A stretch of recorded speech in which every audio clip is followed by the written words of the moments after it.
রমজান মাসে কোন কোন কাজগুলো করলে রোজা ভাঙবে এবং সেগুলোর কাফফারা হিসেবে কি দিতে হবে? পান, আহার, স্ত্রী সহবাস অথবা হস্তমৈথুন, ইচ্ছাকৃত বীর্যপাত, এই বিষয়গুলো সাধারণত রোজা ভঙ্গকারী হয়। ইচ্ছাকৃত যদি রমজান মাসে মানুষ রোজা ভেঙে ফেলে, রেখেছে ভেঙে ফেলেছে, তাহলে সেক্ষেত্রে স্ত্রী সহবাস করে ফেলেছে, খেয়ে ফেলেছে, পানাহার করেছে কিংবা হস্তমৈথুন করে ফেলেছে, তাহলে ওই রোজার জন্য ফুকাহে আহনাফের ফতোয়া অনুযায়ী একটা রোজা কাজা যেহেতু ভেঙে ফেলেছে, আর 60টা রোজা টানা কাফারা রাখতে হবে, মোট 61টা। এই টানা নির্বিচ্ছিন্ন রাখতে হবে, মাঝখানে যদি গ্যাপ দেয় আবার শুরু থেকে রাখতে হবে। আর অন্য ওলামা ইকরাম, হাম্বলী মাযহাবের ওলামা ইকরাম, তাদের দৃষ্টিভঙ্গি হলো শুধু স্ত্রী সহবাস বা যৌনতার সংশ্লিষ্ট কারণে যদি রোজা ভাঙে তাহলে কাফারা, আর না হলে শুধু কাজা।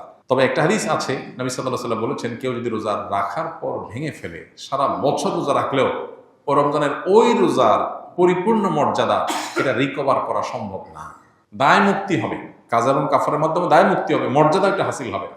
রোজা মানেই তো নিয়ন্ত্রণ। গোটা পৃথিবীতে যত অন্যায় হয়, এই অন্যায়গুলো মৌলিকভাবে যে কয়েকটা কারণে হয়, তার ভিতরে দুটি কারণ হলো মেইন। একটা হলো মানুষের ক্ষুণ্ণ বৃত্তির জন্য, আর একটা যৌন বৃত্তির জন্য। একটা হলো মানুষের যৌন চাহিদা পূরণ করার জন্য, একটা হলো পেটের চাহিদা পূরণ করার জন্য মানুষ যত অন্যায় করে। এই জন্য রমজান এই দুইটাকে নিয়ন্ত্রণ করতে বলছে, পানাহার এবং যৌনতা। এগুলো যদি নিয়ন্ত্রণ করার ট্রেনিং নেয় মানুষ, তাহলে যেখানে সেখানে এগুলোর জন্য সে নিজের আদর্শ বিকিয়ে দিবে না। তো এই চেষ্টাটা আমাদের সর্বোচ্চ পর্যায়ে করা উচিত। এবং কাফফারা দেওয়া 60টা রোজা সহজ বিষয় না, টানা রাখতে হয়, এটা অনেক কঠিন কাজ। এই জন্য রমজানের রোজা যাতে কোনো অবস্থাতে বিনা ওজরে না ভাঙা হয়। হ্যাঁ, কেউ অসুস্থ হয়ে গেছেন, ভেঙে ফেলেছেন, তার কথা ভিন্ন। আমার একটি নবজাতক শিশু রয়েছে, আমি কি রোজা রেখে তাকে খাওয়াতে পারবো, বা রোজা না রাখলে কি সমস্যা হবে? রোজা রেখে বাচ্চাকে তো খাওয়াতে কোনো সমস্যা নেই, রোজা রেখে তো নিজে খেতে অসুবিধা, বাচ্চাকে খাওয়াতে কোনো অসুবিধা নেই। তবে কোনো মা যদি রোজা না রাখেন, বাচ্চাকে খাওয়াতে হবে সেজন্য, তো সেটা জায়েজ নেই। এতটুকু ঠুনকো অজুহাতে রোজা না রাখার সুযোগ নাই। বাচ্চাকে আপনি খাওয়াবেন, দুধের বাচ্চা যদি হয়, দুধের বাচ্চা দুধ একটু কম পাবে, তাতে বাচ্চা মারা যাবে না। প্রয়োজনে আপনি দিনের বেলা একটু বেশি ঘুমিয়ে থাকেন বাচ্চা সহ, লাইফস্টাইলটা চেঞ্জ করেন, রাতের বেলা একটু বেশি সময় জেগে থেকে কাজ করেন, যাদের দিনের বেলাতে রোজা রাখার কারণে দুধ কম আসে। বিভিন্নভাবে আমরা এটা রিকভার করতে পারি, বিকল্প খাবারের ব্যবস্থা করতে পারি। হ্যাঁ, কোনো রাস্তা যদি না থাকে, মরণাপন্ন হয়ে যায়, আল্লাহ না করুক, এরকম রিস্ক করলে তখন রোজা না রেখে অন্য সময় রোজা রাখার সুযোগ আছে। আমার বাবা চোখের জেনা করে, মহিলাদের সাথে শয়তানি করে, এখন আমার করণীয় কি? আমার বাবাকে দেখলে ঘৃণা লাগে, তার সাথে কথা বলতে মন চায় না। খুবই দুর্ভাগ্যজনক এবং অত্যন্ত লজ্জাজনক একটা বিষয়। কত বিচিত্র এই পৃথিবী দেখেন, কত বাবা মা সন্তানকে বিপদগামিতা থেকে বাঁচাবার জন্য লড়াই করেন। আছে না অনেক বাপ মা, ছেলেটা নষ্ট হয়ে গেছে, পাগলের মতো অস্থির।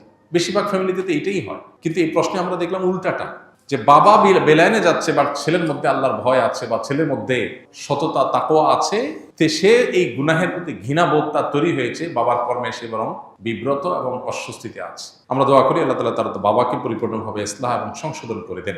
যে ভাই প্রশ্ন করেছেন তাকে বলবো, বাবা মা এরকম আমাদের সিনিয়র কেউ যদি কোনো গুনাহে, কোনো অন্যায় লিপ্ত থাকে, খুব স্বাভাবিক আমাদের কষ্ট লাগবে।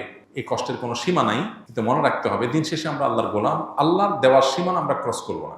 বাবা যদি অন্যায় করে, বাবাকে আমি বোঝাবার মতো হলে আমি বোঝাবো, আর যদি এ অন্যায় নিয়ে আমি বোঝাবার মতো না হয়, তাহলে অন্য কাউকে দিয়ে বোঝাবো। মাকে বললাম, অন্য কাউকে বললাম। আমার বিভিন্ন প্ল্যান থাকবে, মসজিদের ইমাম সাহেবের সাথে একটু দোস্তি করে, খাতির করে তাকে দাওয়াতি কাজে লাগিয়ে দিলাম, যে আমার বাবার দিকে আপনি একটু মনোযোগ দেন, তাকে একটু দাওয়াত দেন। যারা এলাকাতে দাওয়াতি কাজ করেন, বিভিন্ন ইসলামিক অর্গানাইজেশন, মুভমেন্ট, দাওয়াতি কাজের সাথে আছেন, তাদেরকে ধরাই দেন, তারা যেন আপনার বাপকে টার্গেট করে দাওয়াতি কাজ করে তাকে যেন ইসলাহের উদ্যোগ নেয়। আপনি বিভিন্ন প্ল্যান করেন, আর সেই সাথে চোখের পানি ফেলেন। মনে রাখবেন, আবু হুরায়রা রাদিয়াল্লাহু তাআলা আনহুর চোখের পানি তার মায়ের হেদায়েতের কারণ হয়েছিল।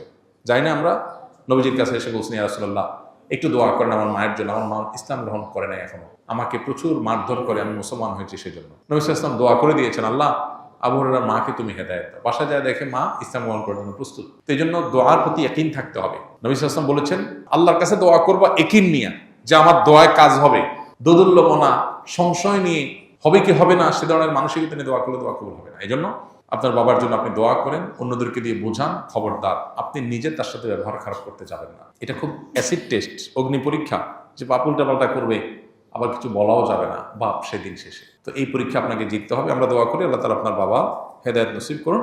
চেষ্টার পরেও যদি তিনি তার পথ থেকে ফিরে না আসে, তাহলে সেক্ষেত্রে আপনি সন্তান হিসেবে যতটুকু সম্ভব তাকে আপনি যতটুকু বলতে পারেন, কিন্তু সেটা যেন সীমানা ছাড়িয়ে না যায়, লক্ষ্য রাখতে হবে। কেউ রমজান পেল কিন্তু গুনাহ মাফ করাতে পারলো না, তার জন্য ধ্বংসের বদদোয়া করেছেন জিবরিল নবী সাল্লাল্লাহু আলাইহি ওয়াসাল্লাম বলেছেন আমিন, আমি এটাকে সমর্থন করি। তার মানে জিবরিলের দোয়াতে নবী সাল্লাল্লাহু আলাইহি ওয়াসাল্লামের সমর্থন, এই দোয়া তো বিফলে যাবে না। তার মানে রমজান পেয়েও যদি আপনি মাফ না পান, তাহলে ধ্বংস কেউ ঠেকাতে পারবে না। এটা চরম একটা দুর্ভাগ্য। এই জন্য রমজান মাসে যে কোনো মূল্যে আল্লাহর কাছ থেকে মাগফিরাত পাওয়ার চেষ্টাটা সেরকম আল্লাহর কাছে প্রত্যাশা রাখার মতো করে ইবাদতবন্দি করা দরকার এবং মাগফিরাত কামনা করা দরকার। আসুন্নাহ ফাউন্ডেশন, উম্মার স্বার্থে সুন্নাহর সাথে।